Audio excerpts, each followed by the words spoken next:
Good morning again from your Randolph County government, and glad that you might be watching us today. We want to continue to bring you, the citizens, an update as we go forward in dealing with the coronavirus. We hope that you find it informative and maybe that it might help you making decisions in your lifestyle and within your families. We try to bring you something different each day, and with different departments that might bring a report.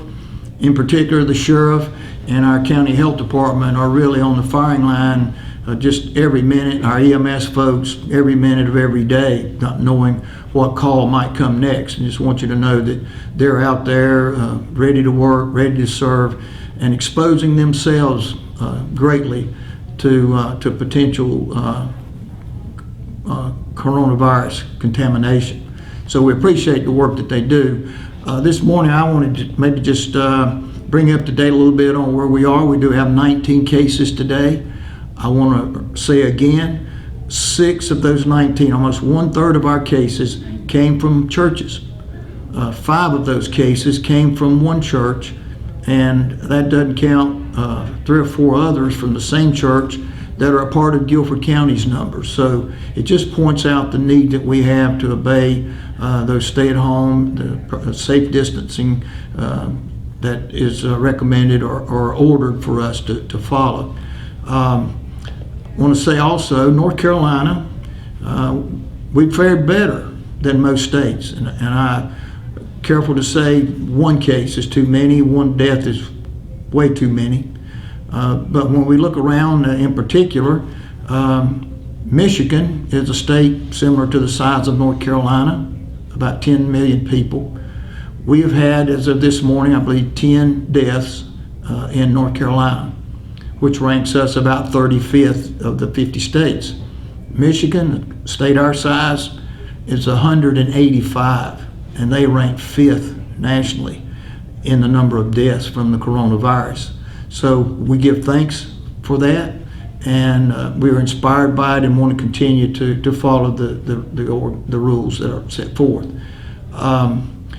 We know that that's important. This morning on the news, it was said that New York gets 7,000 calls a day to their 911, their EMS. We only get about 18,000 a year here at Randolph for here locally, just from our EMS department. So we see the struggle that others are having from this coronavirus, and again, makes us more thankful for where we are. I also want to say to you this morning, and I know that you've heard that Cone Hospital has ceased negotiations with Randolph for a possible successor hospital here in Randolph County. That doesn't mean that our efforts have stopped. While Randolph Health is not a county-owned hospital, those are not county employees, they are Randolph County employees. They're people that are affected, and our hospital is one that we want to keep here. And so we're going to continue to work. We're going to continue to do what we can as a county to get through this situation, and hopefully to sustain the presence of a hospital here. We're not giving up, and we're not stopping now. And I will tell you that I've reached out to Senator Tillis's office to see exactly how some of the stimulus money might apply to our rural hospital. I know that some of those funds were designated for rural hospitals, and if we can take advantage of that, that's what we want to do. And we're reaching out to get some clarity as they make the rules on how that money might be used. With that this morning, I guess I leave you with a little thought that, as I did back on Tuesday. Helen Keller was quoted as saying one time, "Alone we can do so little. Together we can do so much." And that's what this is all about. And when we say together we can do so much, in this instance, doing so much for us is really, in effect, doing nothing, but staying home, staying away from large groups, observing social distancing, and again, avoiding those large groups or crowds where there might be someone who has the virus. So let's continue to work together. We say every time we have this video, we are in this together. One other item relative to county business, we will have our April board meeting, Monday night, April the 6th, in our chambers down at the old historic courthouse. We only have one major item of business, and that will be to approve contracts for the next phase of work at the detention center, at the county jail.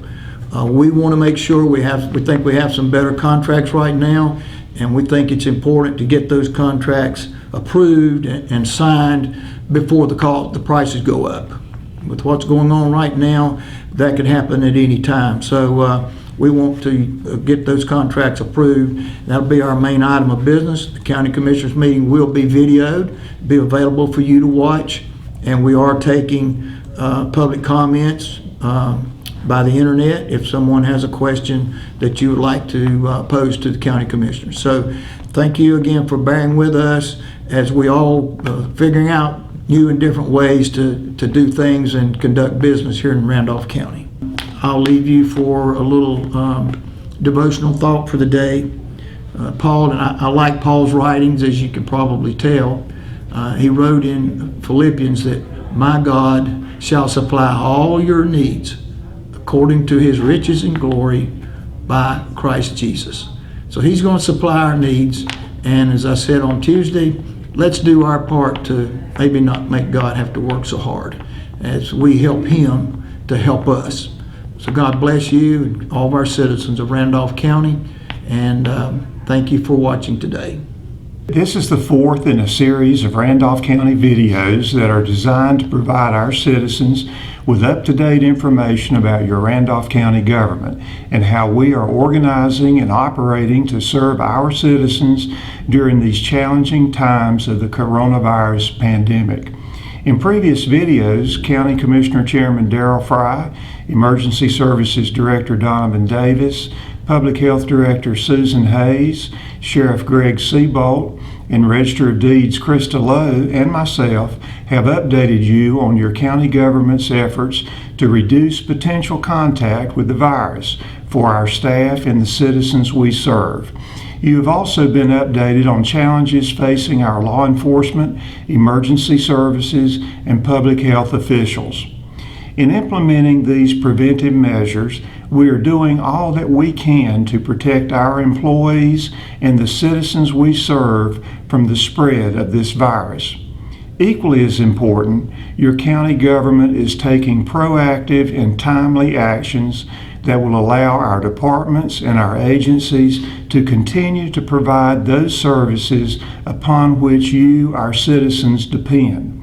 The responsibility of your county government is to ensure that the organization is always prepared and capable of taking those actions that best protect the public health, the public safety, and the public well-being of our Randolph County community. How does Randolph County seek to identify and manage unforeseen risk to our employees and the citizens we serve? That process is called risk management. Catherine Davis is our Randolph County Risk Manager, and she will now give you an update on the process utilized by our county to ensure safe continuation of services during this challenging time of pandemic. Thank you, Hal. Our Randolph County community has certainly experienced many challenges in the 21st century. Perhaps no challenge has confronted our county with such urgency as this 21st century coronavirus pandemic. In these regular videos, you are updated by county leaders on our county government's efforts to reduce potential contact with the virus for our staff and the citizens we serve. How have we been able to respond as fast as we did as a county government organization? The answer began in 2015. This was when our Board of County Commissioners asked for a strategic planning process to be developed that would help not only our county government, but also focus on issues that impacts the public health, safety, and well-being.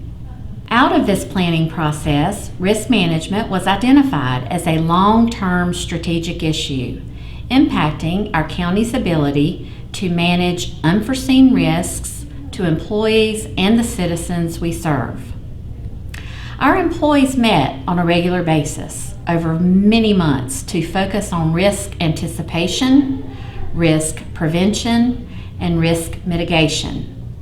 This is not an easy process.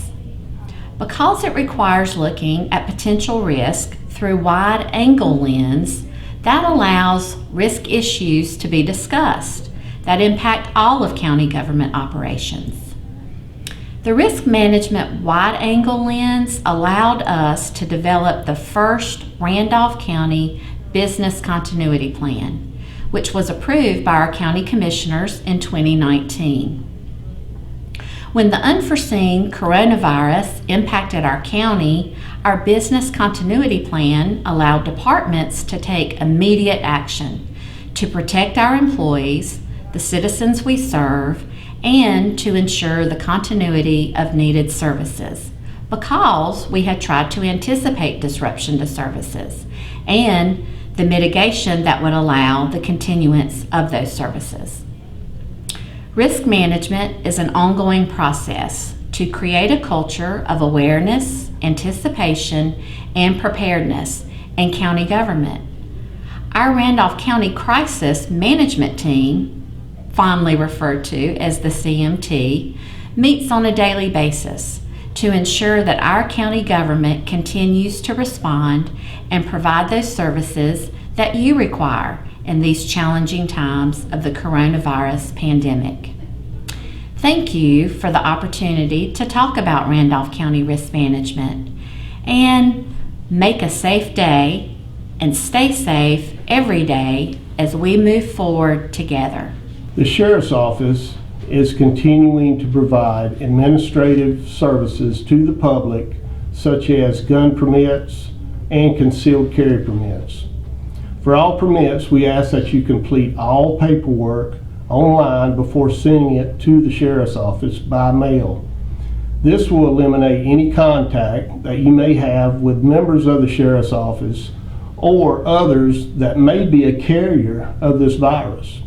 If you are uncertain or have questions about your concealed carry or purchase permits, please give us a call. I have received numerous calls about church services continuing in our county. We have churches doing drive-in services, which are okay if everyone remains in their vehicle at all times. We must not become complacent in practicing social distancing. We have linked 6 out of 19 cases here in Randolph County to church services. Let's use good common sense and work together to minimize the spread of this disease. The faster we prevent this virus from spreading, the faster we can get back to our normal activities. The Board of Commissioners have proclaimed Monday, April 6th, a day of prayer for Randolph County. I urge all citizens in this county to schedule a time during that day just to pray. I ask you to pray for healing of this county, state, and nation. Billy Graham stated, since our nation's very first days, God's greatest movements in our midst have been fashioned and sustained by prayer, by signing our earliest documents, to our triumphs over days of darkness, to the spiritual awakening that has sustained our faith and resolve over the centuries. I ask you to join me, my staff, and my employees as we pray for all people in Randolph County and beyond our county lines. God most definitely will hear your prayers and provide for your needs. On a final note, please pray for our law enforcement family just south of us in Montgomery County. The Montgomery County Sheriff's Office has lost a deputy due to this coronavirus. Deputy Bud was a 14-year veteran who was survived by his wife, 5 kids. Please keep the deputy's family in your prayers. Thank you so much, and may God bless you. Hi, this is Susan Hayes, Randolph County Public Health. Today's case count is 19, and we have no deaths in Randolph County so far, thank goodness. Thank you for staying at home. Y'all are doing such a good job, and I'm so proud of everyone. Staying at home is truly our only tool, our only weapon against COVID-19. So keep doing it. You're doing a great job. With Sunday coming up, I wanted to take a minute to talk about worshiping. Thank you for worshiping from home. I know we miss our churches. I know we miss our church family, but we want them to be safe. And the only way we can do that is to stay at home. You can worship from anywhere. It doesn't have to be at church. That way you know that the people you are closest to at church or church family are safe and you're safe. So thank you for doing that. Employers, I want to take a minute to mention to you how critical it is that you take care of your employees. Employees are your most valuable asset right now. Please make sure that you provide plenty of hand washing and hand sanitizing supplies, that you make people stay home when they're sick, that you give them the opportunity to social distance, create workspace between each employee. Encourage employees not to gather and collect in small groups and visit. They need to keep that space. Please take care of them. Frequently clean surfaces that have been touched often. That is the only way that we can prevent the spread of COVID-19 in our workspaces. So take care of your employees. They're important. I also want to mention that if you're sick, you need to isolate yourself. Isolate yourself from your family. That is the only way that you can keep your family members healthy. If you get worse, call 911, but be sure they understand that you're having problems breathing or have had upper respiratory or lower respiratory problems like a cough. That way, not only does that protect you, but that protects our 911 workers, who are very important. And without them, we won't be able to continue to receive the health care that we need. So take care of them as well. Thank you for all that you're doing. You're doing a great job. It's going to take time. We have to stay in this thing as long as it takes. We can't give up. Keep doing it. Thank you. Take care.